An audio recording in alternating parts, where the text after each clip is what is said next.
range of other events are part of our reality, as incredible as they may seem. Jetzt war es dann endlich soweit. Der erste Mann war auf dem Mond gelandet. That's one small step for man, one giant leap for mankind.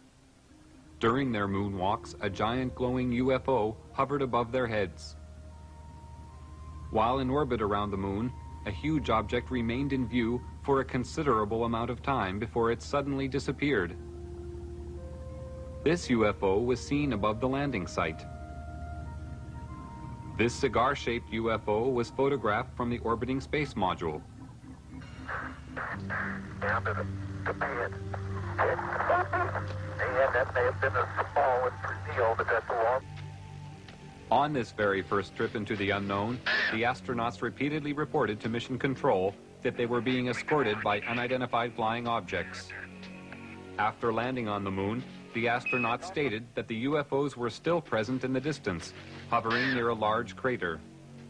They were well aware that they had been observed throughout their entire mission. It's also like sundown again. Yeah, powder. I was rolling on the moon one day in a merry, merry month of December. No, May's the month. May, that's right. May is the year of the month. When, much to my surprise, a pair of lovely eyes. Hello, Ryan. It's Houston. Hi there. We lost you for a while. Yeah, we sure did.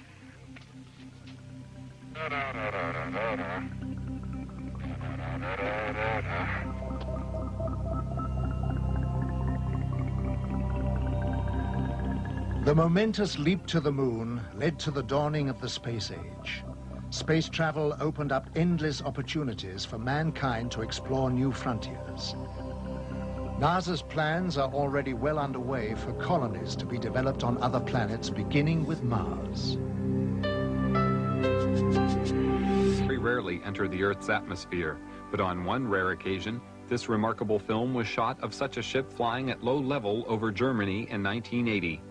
The object was seen by other witnesses in a nearby village who reported seeing 3 smaller craft emerging from the larger one. They stated that the craft was at least 100 feet long.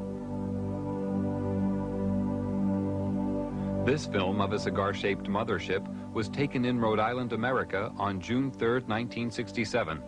The leaf effect motion of the ship is common with most sightings. Craft of this size and shape have been reported all over the world.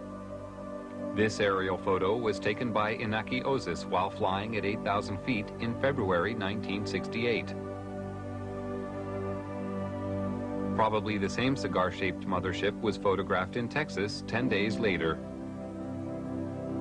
Over the following few days, an object fitting a similar description was reported by various witnesses.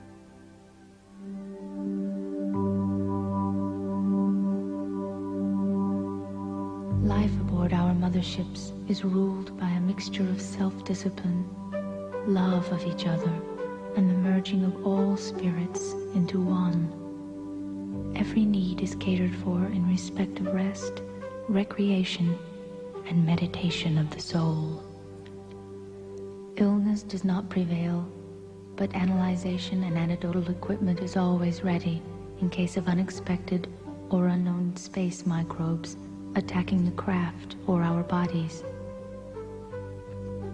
Our food is comprised of a rotation of the many choices available on our own planet, but does not include the flesh of other life forms.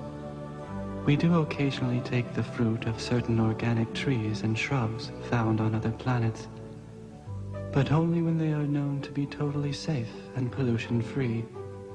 Our water on the craft is produced by cosmic conversion. All byproducts are disposed of by the disintegration of the composite molecules. The psychological spirit of each of us is at one with the elements which surround us. And when we are at one with our universe, we are at peace. My personal views on UFOs are that these are alien piloted vehicles. When I say alien, I mean alien to anything we know.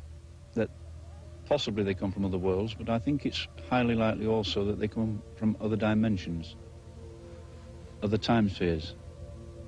And that there isn't one type of alien coming here. There are probably many of them, all from different areas.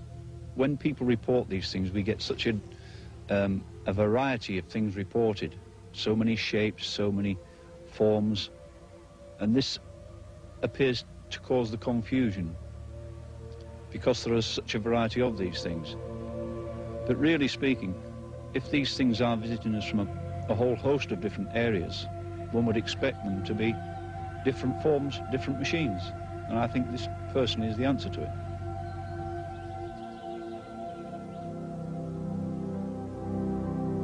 Meanwhile, we scan the skies with optical and radio telescopes of great power, which penetrate the universe for 15 billion light years, watching, listening for signs of intelligent life. Large numbers of people on Earth wait and watch in the hope that one day they may be contacted or visited by visitors from space. In Russia, a large crowd of people who had gathered to watch a famous singer being filmed saw more than they had bargained for when a UFO suddenly appeared above their heads. The camera crew quickly focused their camera on the object and recorded an aerial display that lasted several minutes.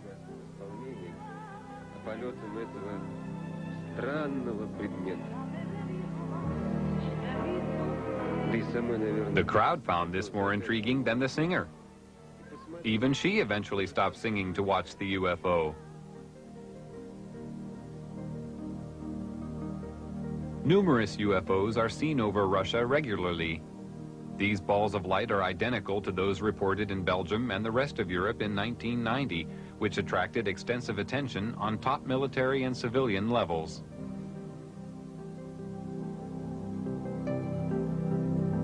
In April 1990, this cigar-shaped UFO was filmed over Russia by an amateur. These flying objects are now acknowledged by the Russian military as being alien flying machines. The nucleus, the authentic nucleus of the UFO phenomenon must be our research field, and that is certainly worthwhile. However skeptics may talk about the UFO phenomenon, whether they call people who have encountered psychopaths or even scientists who concern themselves with UFOs as cranks, we simply have to accept, if we inform ourselves, that there's a small percentage of absolute authentic cases which represent the UFO phenomenon. And we must continue to investigate this nucleus. It will be worthwhile. When I first saw my UFO, I always quote my UFO now, you've got to bear in mind I was dealing with something like this with the clinical mind of a policeman. So my immediate reaction was, well, what makes a thing like this tick? How does it go? How can you get an enormous machine like this which doesn't make sound? Why does it look so beautiful? Why did I see it? Why was it there? There are so many whys. And I knew I had to find out answers to these things. It was very, very difficult. There was no easy way of finding an answer to something like this. But it seemed to me that things naturally came my way. I started to receive reports from people as it became known I was interested in this subject. And then I had so many other incidents following this of close encounters. It was quite amazing, really, because these things seemed to know where I was, even when I wasn't on the initial hillsides where I found them. I had occasions when I would be driving down a country road, then suddenly one of these things would be in the sky, flying alongside me very close. And it was almost a cat and mouse game. And I had nothing but no fear. Never any fear, because there was never anything directed towards me which would indicate there was any hostility. And so I got a sort of affection for them. I had to keep thinking, what kind of technicians put something like this together? because it was such an amazing thing. But I knew that this thing was not from here. For the past 45 years, people from every country have reported seeing UFOs. The descriptions of these objects have been all too similar, despite the fact that the witnesses live thousands of miles apart. Witnesses include astronauts, pilots, scientists, and police, even presidents of the United States. Jimmy Carter and Ronald Reagan have spoken openly about their seeing UFOs. Since 1945, an estimated 5 million UFO sightings have been reported from across the world. Most sightings are of singular objects, although many are of 2 or 3. In some cases, large formations have been spotted. The greatest number of UFOs usually appear after 9 p.m. Although a large percentage of these sightings can be explained as natural phenomena, many cannot. Thousands of people are asking questions: what are these UFOs? Where do they come from? Why can't I see one? Why are they here? And more people want to communicate with the extraterrestrials, to learn more about them, get to know them, to understand. The 20th century, the winds of change began to blow. Events were to take place which would change the course of mankind forever. The atomic age had arrived.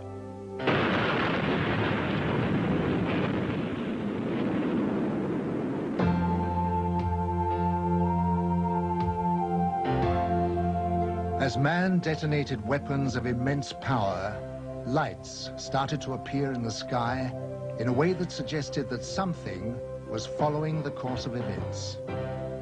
The shattering thought imposed itself that we were perhaps not the only inhabitants of the universe. Since the beginning of civilization, we had been watching the stars, never dreaming that they, in turn, might be watching us. History was about to change.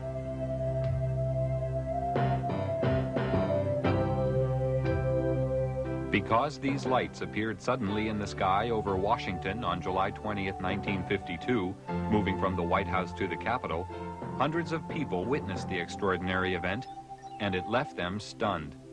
The lights instantly jumped from one position to another.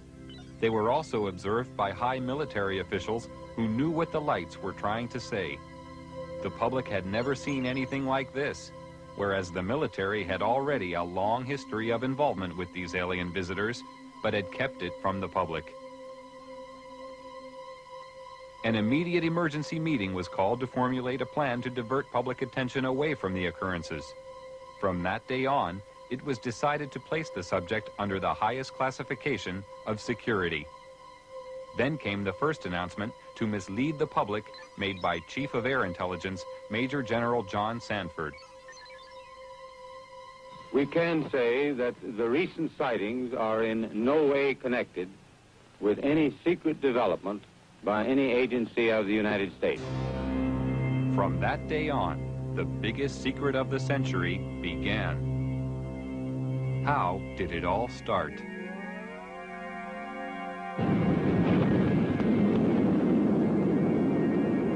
After the first atomic bomb was detonated, more tests were made of the effects on the environment and human subjects to gauge the degree of contamination unleashed. No knowledge of the devastating long-term effects existed at this time. Here in New Mexico, an Army base close to a small town called Roswell became the focus of attention on July 2nd, 1947, when Bill Brazel, a farmer, found a crashed disc-shaped craft on his land. The military arrived on the scene and quickly isolated the spot when they found debris scattered over a wide area. They also found 4 dead humanoid alien bodies who had been ejected from the craft. Because of many recent UFO sightings by the military, they accepted the existence of visitors from outer space who obviously possessed a technology which was far beyond our understanding. Now, for the first time, they had tangible evidence and were eager to learn its secrets. Roswell was the home of the 509th Bomber Wing, the sole American atomic bomber group.